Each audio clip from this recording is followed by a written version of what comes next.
trust to then understand what the public trust means. It means that you have been invested with trust to be responsible in the way you use your words, much less how you conduct yourself. And especially when you have been and then seek to be again President of the United States of America. And so I go back to, it's a crying shame, literally. What's happening to those families, those children in that community, not to mention what is happening in terms of, look, you say you care about law enforcement resources being put into this because of these serious threats that are being issued against a community that is living a productive, good life before this happened. And spewing lies that are grounded in tropes that are age-old. And look, I said it not very far from here the other day at the debate. This is not new. This is not new in terms of these tropes. This is not new in terms of where it's coming from. And, you know, whether it is refusing to rent to people, rent to black families, whether it is taking out a full-page ad in the New York Times against 5 innocent black and Latino teenagers, the Central Park 5, calling for their execution, whether it is referring to the first black president of the United States with the lie, birther lies. And look, the American people deserve, and I do believe want better than this. I do believe that. I know the vast majority of us as Americans know we have so much more in common than what separates us. I know that. I know that regardless of someone's background, their race, their gender, their geographic location, I know that people are deeply troubled by what is happening to that community in Springfield, Ohio. And it's got to stop.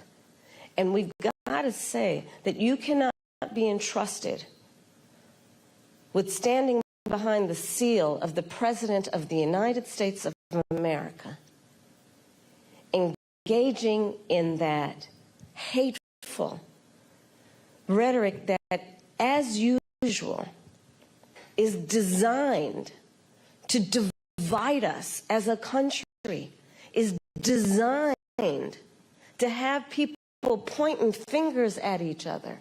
It's designed to do that. And I think most people in our country, regardless of their race, are starting to see through this nonsense and to say, you know what, let's turn the page on this. This is exhausting and it's harmful and it's hateful and grounded in some age-old stuff that we should not have the tolerance for. So let's turn the page and chart a new way forward and say, you can't have that microphone again. Madam Vice President, I'm switching gears again. Okay. Quick question. I want to talk to you about gun control. So you've said you support an assault weapons ban and universal background checks, and we actually learned during the debate that you are a gun owner. Mm-hmm. But in cities like Philadelphia, handguns are responsible for most homicides and violent crime. The most recent FBI data shows handguns were involved in 59% of murders in our country. How will you address the issue of the use of handguns? Because a push for an assault weapons ban only addresses a significant but small part of the problem. So First of all, yes, I am a gun owner, and Tim Walz is a gun owner, and we're not trying to take anybody's guns away from them. But we do need an assault weapons ban. Assault weapons are designed to kill a lot of human beings quickly, yes, and have no place, and yes. have no place, I'm going to get to it. Yes. And have no place on the streets of a civil society. We need universal background checks, which, to your point about handguns, is about saying that it is just reasonable to want reasonable gun safety laws that say we should do background checks that we ought to know. It's just reasonable. You might want to know before someone can buy a lethal weapon if they've been found by a court to be a danger to themselves or others. You might just want to know. And respectfully, we do understand that. But you're asking yes. about... I'm asking specifically about handguns, because many of those handguns aren't purchased in places. Universal background checks apply to handguns. Yes. They do. But in many instances, those handguns aren't even bought lawfully. Yes. Which is why I also have been very adamant for years. In fact, I myself protested at a gun show probably 10, 15 years ago about the gun show loophole and why we need to close that. Because what ends up happening is that gun shows at flea markets, gun dealers are not, under existing law in the past, required to register their sales. And so you are exactly right that a lot of homicides, for example, a good number of them, I don't have the statistic in front of my mind, are committed with illegally purchased guns. And that's why we need to address each entry point in the issue, including universal background checks, closing the gun show loophole, and what we need to do as a general matter to focus not only on reaction to crime, but prevention of crime.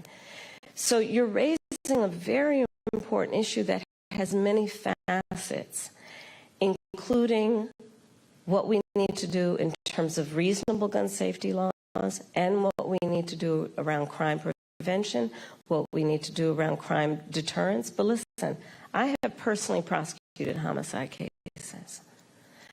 I have held the hands of mothers who have come to me crying, who have said, I only want to talk to Kamala, because they knew when they sat down, I would treat them with the dignity and respect that they were entitled and due about the loss of their child, often their son, to gun violence and the need to take it seriously. And we must take it seriously in every way, understanding it's not just about a soundbite. It's about a comprehensive approach that deals with the tragedy of, to your point, everyday gun violence in America. It's real. It has had a profound impact in terms of trauma that, for the most part, has gone undiagnosed and untreated. The trauma that exists in communities around the violence of losing their children, losing a brother, losing a father, an uncle.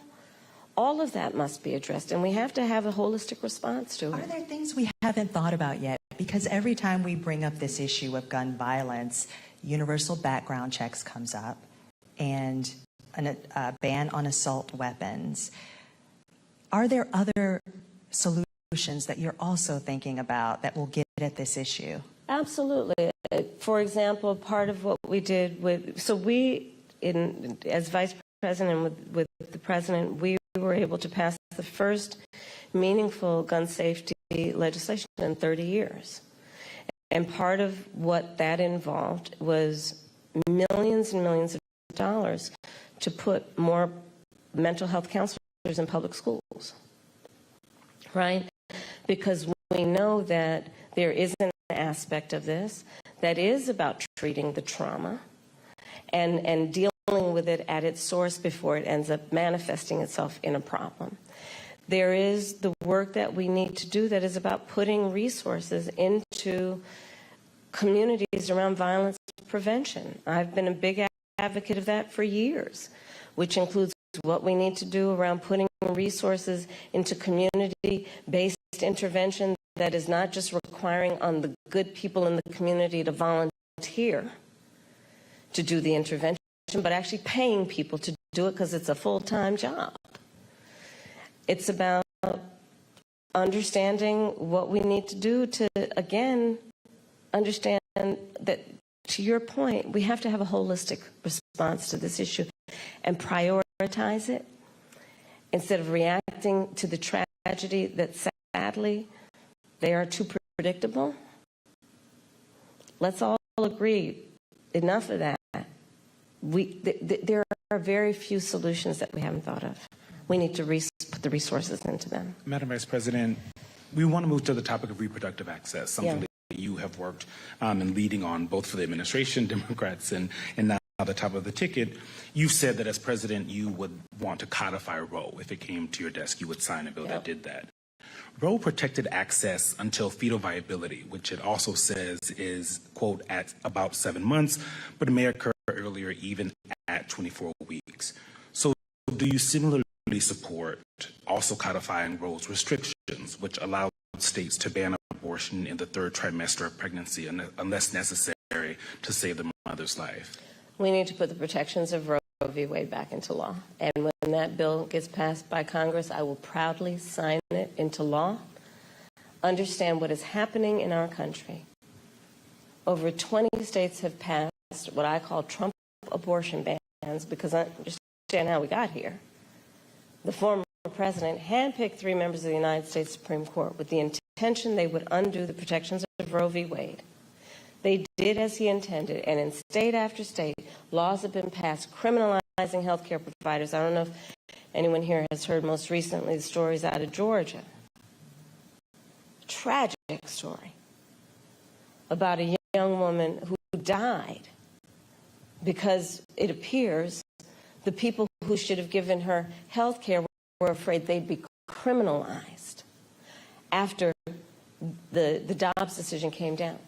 Laws that make no exception even for rape or incest, which means that you're telling a survivor of a crime of a violation to their body that they have no right to make a decision about what happens to their body next, which is immoral.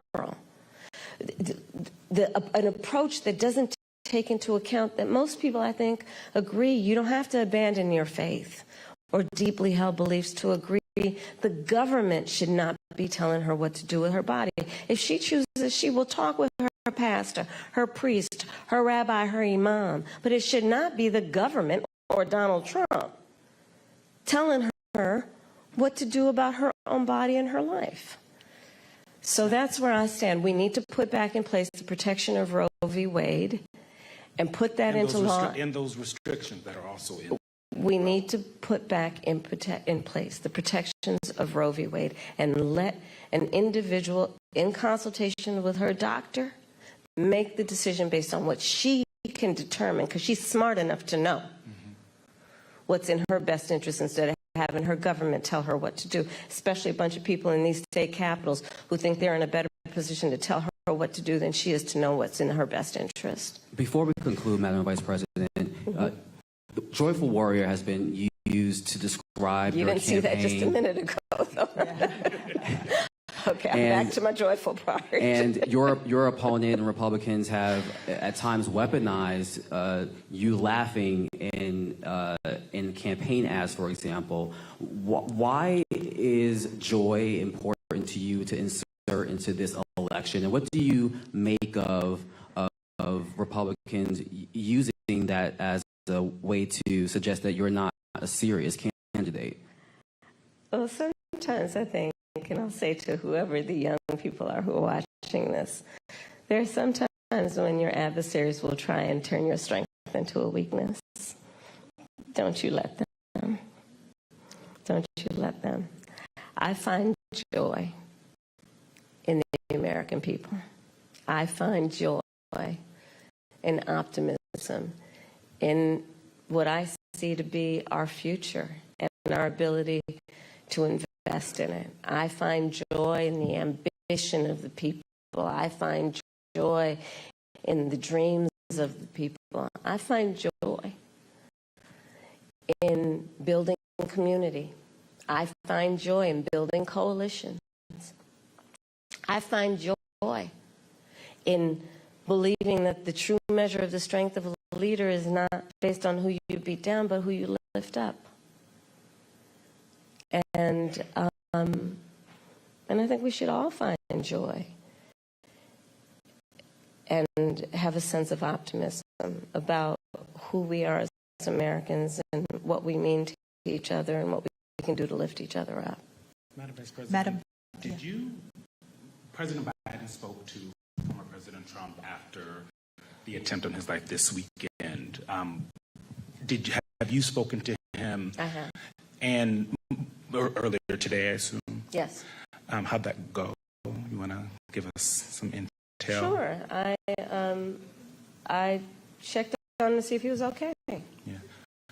And I told him what I have said publicly. There's no place for political violence in our country. I am in this election and in this race for many reasons, including to fight for our democracy. And in a democracy, there is no place for political violence. We can and should have healthy debates and discussion and disagreements, but not resort to violence to resolve those issues. On January 6th, your vehicle was allowed to kind of pass a viable pipe bomb. We've seen... No, I was in the building. You were in the building. And we've seen what's happening with former President Trump. Do you have full confidence in the Secret Service to protect all of you? I do. You feel safe, you and your family? I do. But, I mean, you can go back to Ohio. Not everybody has Secret Service. And there are far too many people in our country right now who are not feeling safe. I mean, I look at Project 2025, and I look at, like the Don't Say Gay laws coming out of Florida. Members of the LGBTQ community don't feel safe right now. Immigrants or people with an immigrant background don't feel safe right now. Women don't feel safe right now. And so, yes, I feel safe. I have Secret Service protection. But that doesn't change my perspective on the importance of fighting for the safety of everybody in our country. And doing everything we can to, again, lift people up and not beat people down so they feel alone and are made to feel small and made to feel like they're somehow not a part of it or us. Madam Vice President, thank you so much for your time. Thank you. Thank you.